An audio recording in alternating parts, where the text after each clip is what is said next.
start the new exercise 2.2 express in standard form. Now what is the standard form?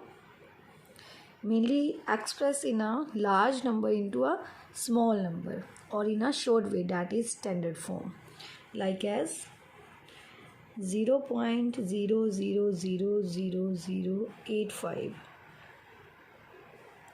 अब इसकी standard form क्या बनेगी हमारे पास? आपके पास यहाँ पर 2 डिजिट्स हैं 8 and 5 और बाकी आपके पास सारी की सारी ज़ीरोज़ हैं. सो अब हमने क्या करना है, इसमें हमेशा एक डिजिट के बाद पॉइंट लगाएंगे and multiply 10 raise to power. 10 raise to power क्या लिखेंगे? पॉइंट के बाद जितने भी हमारी ज़ीरोज़ हैं वो सारी की सारी काउंट होंगी और साथ में कौन सा नंबर काउंट होगा? 8, क्योंकि हमने 8 के बाद पॉइंट अप्लाई किया है यहाँ पर. तो अब आपने इस पॉइंट से लेकर इस पॉइंट तक सारे के सारे नंबर काउंट करने हैं, जैसे 1 2 3 4 5 6. So that is raise to power -6. ये तो होगी आपकी नेगेटिव पावर के लिए स्टैंडर्ड फॉर्म. अगर डिजिट्स पीछे हैं और ज़ीरोज़ उसके आगे दी हुई हैं तब तो हम लगाते हैं इसके ऊपर -6.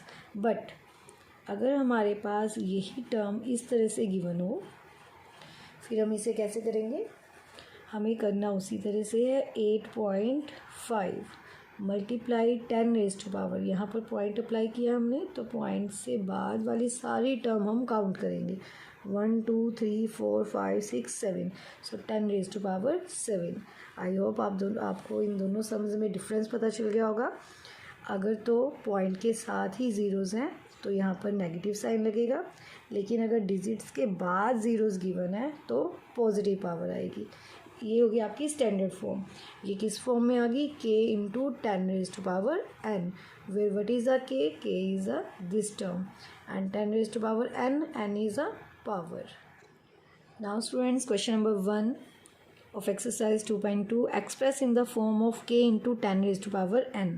Here is the first part 0.00 and that is a 56 and given है हमें n is equal to -14. अभी मैंने आपको बताया कि हम यहाँ पर स्टैंडर्ड फॉर्म बनाने के लिए क्या करते हैं, 56 में से 5.66 लेंगे multiply 10 raise to power.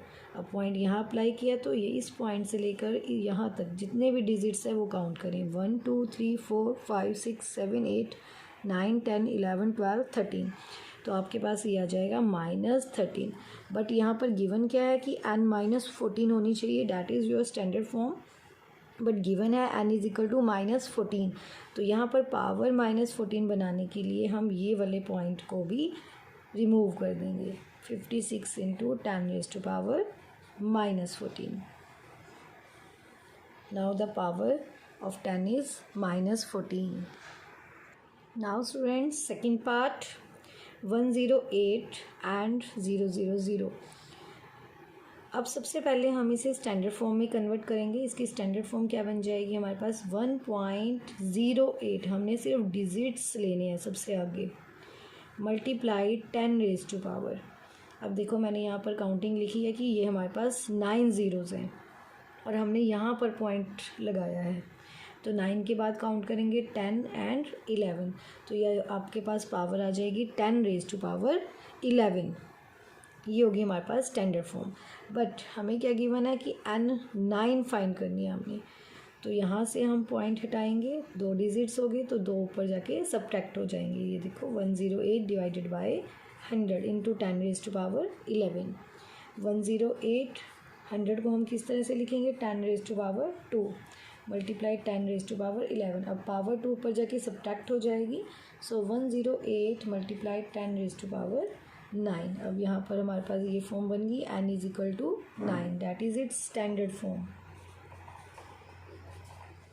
Now students, question number 2 express in usual form. पहले हमने स्टैंडर्ड फॉर्म में कन्वर्ट किया था, अब हम इसे यूजुअल फॉर्म में कन्वर्ट करेंगे. स्टैंडर्ड फॉर्म की क्या डेफिनेशन थी? Large number into a simple number. Clear? अब यूजुअल फॉर्म की क्या डेफिनेशन होएगी? Simple number into large number. अब यहाँ पर एक सिंपल नंबर गिवन है हमें, इसे हम लार्ज नंबर में कन्वर्ट करेंगे. सो 5614692 10⁻7 का मतलब है कि ये जो डिजिट्स आप शो करके दिखाओगे वो आपके 7 डिजिट्स होने चाहिए। अब यहाँ से हमने पॉइंट हटाया 1 2 3 4 5 6 7 सॉरी पॉइंट हमने यहाँ से हटाया है, यहाँ पर था पॉइंट हमारा, तो हम यहीं से काउंटिंग स्टार्ट करेंगे। तो हमारे पास ये नंबर बन जाएगा 1 2 3 4 5 6 7। क्लियर। अब ऐसे ही हमारे पास एक नेक्स्ट पार्ट है 5.8 मल्टीप्लाई 10⁻12। अब 10⁻12 का मतलब क्या है कि जो ये नंबर है अब उसके साथ आपके टोटल 12 डिजिट्स होने चाहिए। क्लियर। पॉइंट के बाद अब यहाँ से हम पॉइंट रिमूव करेंगे। ये हो गया आपका first number, second, third, fourth, fifth, sixth, seventh, eighth, ninth, 10th, 11th and 12th। मतलब पॉइंट के बाद अब आपके टोटल 12 डिजिट्स होने चाहिए। आपने यहीं से काउंटिंग स्टार्ट करनी है। यहाँ से आपके 10⁻12 गिवन है तो 12 डिजिट्स होने चाहिए। Now students, third part of question number 2, 8.9 multiply 10⁻⁻7। अब यहाँ पर हमारे पास नेगेटिव पावर है। नेगेटिव पावर है तो मतलब ज़ीरोज़ आगे लगेंगी डिजिट्स के। तो यहाँ पर है 8.9, पॉइंट हमें यहाँ गिवन है तो यहीं से आपने काउंटिंग स्टार्ट करनी है। तो ये आपके टोटल 7 डिजिट्स होने चाहिए। देखो 1 2 3 4 5 6 7, 7 डिजिट्स के बाद आप यहाँ पर पॉइंट अप्लाई करेंगे। क्लियर। मतलब अगर नेगेटिव पावर हो तो ज़ीरोज़ आगे लगती हैं, अगर पॉजिटिव पावर हो तो ज़ीरोज़ पीछे लगती है। ये स्टूडेंट्स, अब आपने स्टैंडर्ड फॉर्म और यूजुअल फॉर्म समझ लिया अच्छे से। एक बार दोबारा से मैं इसे एक्सप्लेन कर रही हूँ। What is the difference between standard form and the usual form. अब आपको ये यूजुअल फॉर्म गिवन है, हमें इसे स्टैंडर्ड फॉर्म में कन्वर्ट करना है। तो हमने क्या अप्लाई करना है, हमेशा आपने एक डिजिट छोड़ के ही पॉइंट लगाना है। यहाँ से ये याद रखना है कि आपके पास ज़ीरोज़ को छोड़ के जो टर्म्स गिवन है वहाँ पर एक डिजिट छोड़ के आप पॉइंट लगाओगे। उसके बाद मल्टीप्लाई। अब मल्टीप्लाई 10⁻⁻ कितना लिखेंगे, यहाँ पर हमने रफ वर्क में आप अपने आप पॉइंट यहाँ पर लगा के देखें। उसके बाद जितने भी डिजिट्स हैं वो काउंट करें, 1 2 3 4 5 6 7, उसको 10⁻7। क्लियर। अब ये है यूजुअल फॉर्म। देखो ये ऑटोमेटिकली आंसर आ चुका है आपका स्टैंडर्ड फॉर्म में। अब हम इसे यूजुअल फॉर्म में कन्वर्ट करेंगे। तो यूजुअल फॉर्म में कन्वर्ट करने के लिए सबसे पहले 4 8 5 हम लिखेंगे। अब पॉइंट कहाँ पर था, यहाँ पर। हमें डिजिट कितने चाहिए, 10⁻7। तो पॉइंट के बाद जितने भी आप डिजिट्स लिखोगे वो कितने काउंट होने चाहिए, 7। 1 2 2 तो हमारे पास ऑलरेडी है, इसके अंदर काउंट हो गई है। 1 2 3 4 5 6 7। क्लियर। यहाँ पर फिर पॉइंट नहीं लगेगा। समझ आ गया ये सबको। अब वो तो हो गया पॉजिटिव में। अब हम करेंगे नेगेटिव। नेगेटिव में अब हमने इसे स्टैंडर्ड फॉर्म में कन्वर्ट करना है। स्टैंडर्ड फॉर्म में कन्वर्ट करने के लिए हमारे पास ये लास्ट में जो डिजिट्स दिए हैं हमेशा एक डिजिट छोड़ के हम यहाँ पर पॉइंट अप्लाई करेंगे। अब आपने यहाँ पर देखना कि 3 के बाद आपने पॉइंट लगाया यहाँ पर, तो यहीं से काउंटिंग स्टार्ट कर लेंगे 1 2 3 4 5, क्योंकि ज़ीरोज़ आगे गिवन है हमें तो यहाँ पर पावर हो जाएगी आपकी नेगेटिव। डिफरेंस पता चल गया। पिछले क्वेश्चन में हमारे पास ज़ीरोज़ पीछे थी तो हमने 10 की पावर पॉजिटिव ली थी। अब हमारे पास ज़ीरोज़ आगे हैं तो हम नेगेटिव पावर लेंगे। अब हमने इसको यूजुअल फॉर्म में कन्वर्ट करना है। यूजुअल फॉर्म में कन्वर्ट करने के लिए 3 2 1 एज इट इज़ आएगा। अब आपने काउंटिंग कहाँ से स्टार्ट करनी है, पॉइंट के बाद यहाँ पर 2 डिजिट हैं तो यहीं से हम काउंटिंग स्टार्ट करेंगे, इस पॉइंट से 1 2 3 सॉरी क्योंकि ये नेगेटिव है तो ज़ीरोज़ आगे अप्लाई होंगी। यहाँ से पॉइंट के बाद काउंटिंग स्टार्ट करेंगे 1 2 3 4 5। पॉइंट के आगे हम एक ज़ीरो लगा देते हैं ताकि हमें अच्छे से डेसिमल नज़र आ सके, बट फिर पॉइंट तो एक ही जगह पर अप्लाई होगा। तो यहाँ से आपने काउंटिंग स्टार्ट करनी है। 3 के बाद पॉइंट था, यहाँ से लेकर यहाँ तक ये जो आपके डिजिट्स हैं ये 5 होने चाहिए। Students, question number 3, total population हमारे पास ये थी and the males were that and these are females. अब हमने इसे कन्वर्ट करना है इस क्वेश्चन को k × 10⁻n फॉर्म में। क्लियर। तो हमारे पास पॉपुलेशन गिवन है, पॉपुलेशन को अब कन्वर्ट करेंगे k इंटू 10⁻n फॉर्म में, मतलब स्टैंडर्ड फॉर्म में कन्वर्ट करेंगे। तो हमें पता है कि ज़ीरोज़ के बिना जो हमारे पास डिजिट्स होते हैं सबसे पहले हम वो लिखते हैं, और उसके बाद हमें क्या करना होता है, हमेशा एक डिजिट छोड़ के पॉइंट अप्लाई करते हैं। अब हमने यहाँ पर पॉइंट अप्लाई कर दिया तो इसके बाद वाले जितने भी डिजिट्स हैं वो हम काउंट करेंगे, 1 2 3 4 5 6 7 8 9, सो 10⁻9। सेम एज मेल्स को भी हमने कन्वर्ट करना है स्टैंडर्ड फॉर्म में।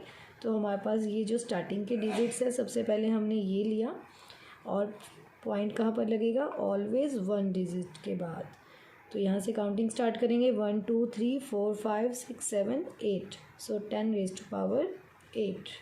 सेम एज 4.958, यहाँ से हम काउंटिंग स्टार्ट करेंगे, 1 2 3 4 5 6 7 8, सो 10⁻8। Now students, second part. अब हमारे पास 1 डिवाइडेड, अब यहाँ पर डिवाइडेड के बाद हमें ज़ीरोज़ गिवन है, तो सबसे पहले हम यहाँ पर काउंटिंग करेंगे, 1 2 3 4 5 6 7 8 9 10। तो हमारे पास यहाँ पर ज़ीरोज़ कितनी है टोटल, 10। क्लियर। और डिजिट क्या है हमारे पास यहाँ पर, 1। अब ये टर्म जब ऊपर जाएगी, आपको पता है कि हमेशा रेसिप्रोकल होने पर टर्म नेगेटिव में कन्वर्ट हो जाएगी। क्लियर। 1 तो एज इट इज़ रहेगा, तो 10⁻10 जब ऊपर जाएगा तो वो नेगेटिव फॉर्म में आ जाएगा। तो ये मीटर में गिवन है, तो हम आंसर भी मीटर में ही लिखेंगे। सेम एज नेक्स्ट, अब हमें इसे भी स्टैंडर्ड फॉर्म में कन्वर्ट करना है। देन स्टार्टिंग में हमारे पास 3 डिजिट हैं, 1.05, 1 के बाद हमेशा एक डिजिट के बाद ही पॉइंट लगाते हैं हम, और यहाँ पॉइंट लगाने के बाद हमने काउंट करनी स्टार्ट करनी है, 1 2 3 4 5 6, सो 10⁻6। ये kg में गिवन है आपको, then writing in the kg। Now students, question number 4, right in standard form. Standard form हम अब कई बार कर चुके हैं, so do yourself part first, second. Now we are doing the third part, 4 divided by this term. अब यहाँ पर देखो कितनी ज़ीरोज़ आपकी आ रही हैं, 1 2 3 4 5, तो हमने यहाँ पर लिख दिया 10⁻5। अब 10⁻5 जब आपका ऊपर जाएगा तो ये उस पावर जो है आपकी नेगेटिव में कन्वर्ट हो जाएगी। ठीक है, ये हमने फर्स्ट एक्सरसाइज में किया था कि टर्म का जब रेसिप्रोकल होता है तो पावर चेंज हो जाती है, पॉजिटिव है तो नेगेटिव में कन्वर्ट हो जाती है, और नेगेटिव है तो पॉजिटिव में कन्वर्ट हो जाती है। सो do your self question number 4।